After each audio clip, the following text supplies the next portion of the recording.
My name is Liu Zhang, so Chinese name Zhang Mingyun. So I'm working as the global plastic standardization leader for the plastics, including thermoplastic, thermoset, and different kind of polymers. So after that, I will provide you some details around the definition of green material, also with some plastic use in Schneider Electric material in products. Okay, but firstly, I will transfer back to China, to Chinese, because of mostly the Chinese colleagues and the Chinese audiences are here. And sorry for the foreigners, but we can discuss around afterwards. Okay, 所以我切换回中文这边的 So I'll 话，switch back to 这个 Chinese. 我接下来先说一下，在我这边再说我们把施耐德把什么材料当做绿色材料。So what is green materials? So first, I'd like to talk about the emission profiles. Well, for the products of Schneider, it's mostly used in electric industries with high requirement of the electric safety. So most of our applications are indoor or outdoor environments. Well, because the unique features of the product, it needs to maintain a very good reliability. Otherwise, it may have some safety problems. So for Schneider, we have low voltage or middle voltage switches. The life cycle will be 30, 40 years, which is a very long lifetime. We have to guarantee the reliability within its lifetime. And then for plastic materials, it needs to be reliable for a long time. And then as for the usage environment of the product and the validation and the usage safety, we have different requirements like the UV requirement. We may also have fire requirement. Well, today I seldom heard topics related to fire retardant and then electrical performance. These are the most basic requirements.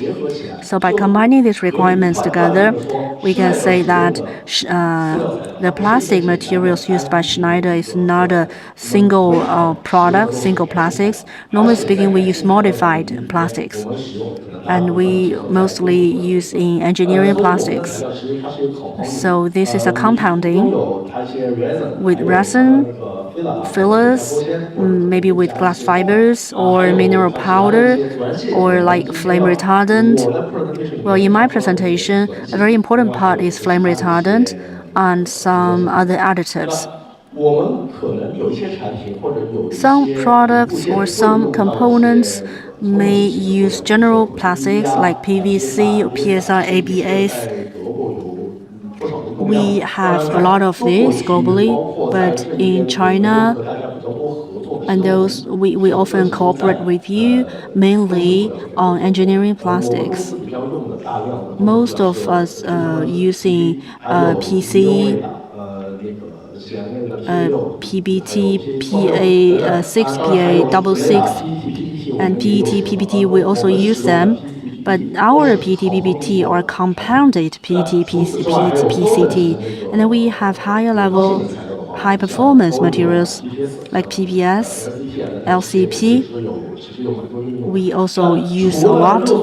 So apart from thermal plastics, we also use some thermostats. For example, unsaturated polyesters, epoxy.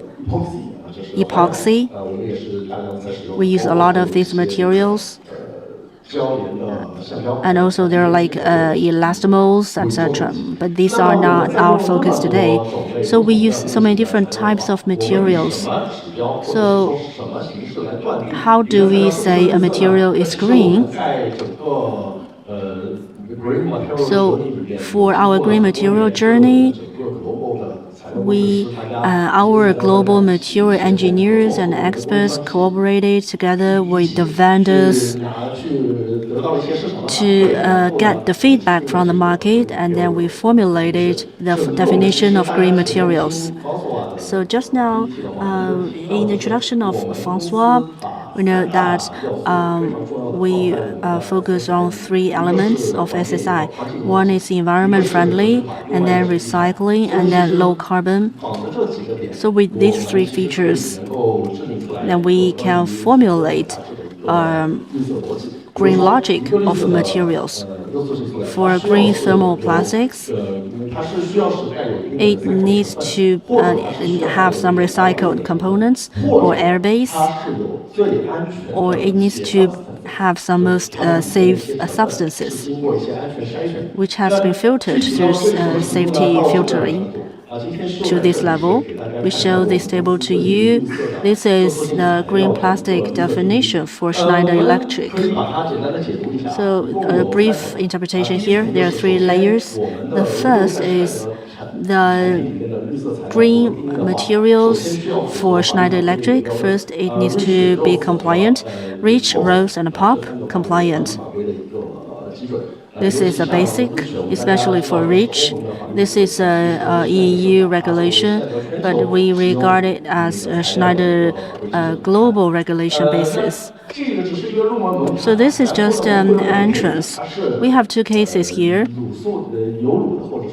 halogen-free or halogenated. So to be halogen-free, it is case 1. So what is halogen-free? So on this slide, we have according to IEC 63355 standard. 里面有比较详尽的。 And then also you can check more details on the requirements in halogen. Actually, it used to be in 5042, and our company actually has used this standard to see whether it's actually halogen-free. So this is the standard that we use. And then also in the case 2, it's actually another method. So in general cases, we prefer case 1. So if the plastic is halogen-free, so otherwise, unless case 1 is unavailable, we won't go for other options. And also for another application scenario, so if you have over 20% of recycled content, and it's on compounding level, and that means that you have actually recycled content, and the denominator is the entire compounding. And you need to have also more than 20% of bio-based content. And also, if you have flame retardant materials or additives, we also require that you have to use green flame retardant and additives. We'll also go into more details later. But if your plastic is halogenated, then you will need to have to meet higher requirements. So that's more than 50% of the recycled contents and more than 50% of the bio-based contents. So the requirements are higher. And also for the green thermal MOSFET, we also have our drafting solution, drafting green standards, because we haven't unveiled it to the market. So it's still just a draft. As you can see, we have the same idea. You need to have recycled content, and because it's very special for thermal MOSFET, we can accept that it's regrinded content, and also we want the standard to include bio-based content as well. And also, let's put it in different categories. So how can we see that the recycled plastic compound meet all the requirements? So the minimum of 20% of recycled content, it's on compounding level, and your recycled content need to be divided by your recycled resins, fillings, additives, etc. So the denominator is the whole compounding. And also we have the what we call, whether it's like chemical or physical recycling, both are acceptable. And we need people to clarify whatever the waste source is. As per ISO 14021, especially for special materials, whether they actually meet those ISO standards. And we accept different methods: chemical, physical, whether it's like back to polymer, I can accept that. Back to oil, we can go for that as well. Or polymer, monomer, oil. etc. But we need to see for details, specifically based on different projects and whether those, for instance, the oil is safe enough to be reused. So we indeed have some advantages. We can see that for the oil product. So that was about recycle. And now let's move on to bio-based. I believe we already heard from some speakers talking about bio-based generations. And Schneider is doing bio-based generations.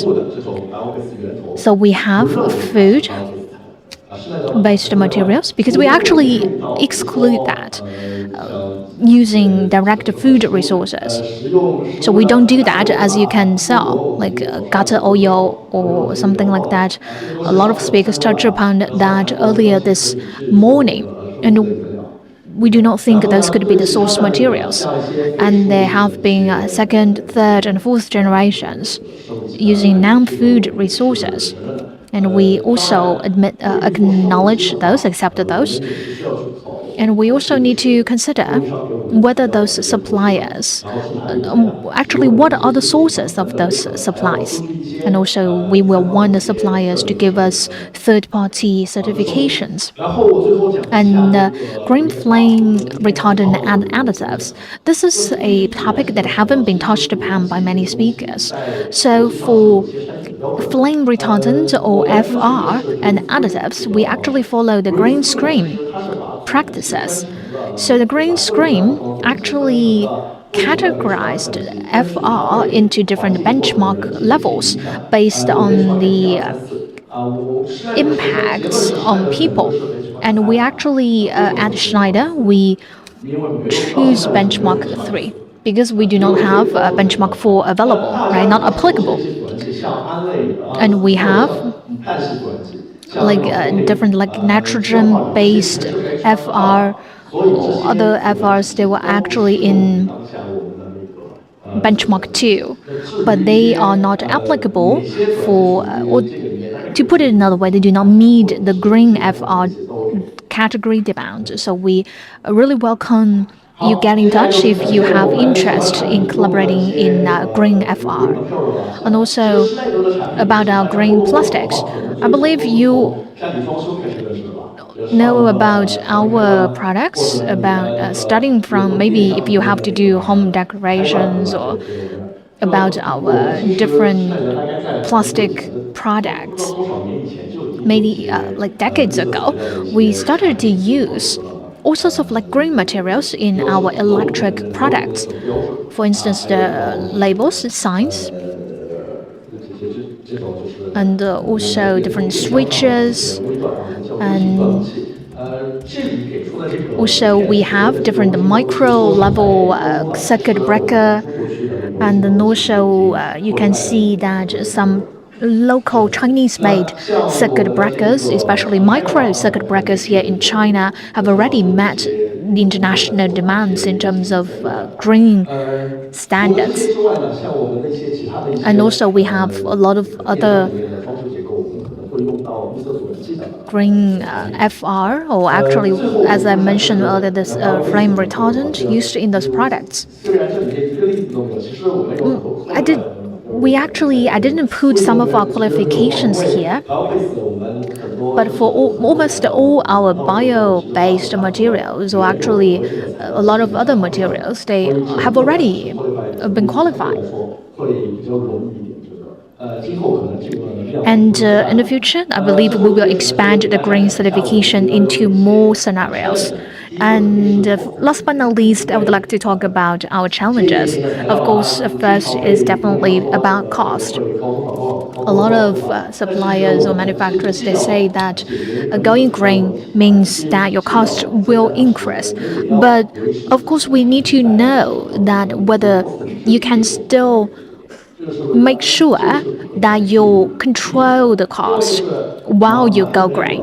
And then also second thing is accessible market volumes. how many of our products can actually be industrialized. And also, when we collaborate with some organizations, we actually use compounding materials and industrial materials. We need to have a lot of like compounding technologies, very technical technologies, and then also we need more colleagues collaborating with us to address those issues. And in terms of application, it can go quite challenging. We need to sort that out. And then also in the future, our products need to be also better sorted and recycled. So those are the challenges we face in the future. And that's all from us. And thank you once again for listening. If you have any question, feel free to get in touch. And thank you once again, Fonso. Thank you.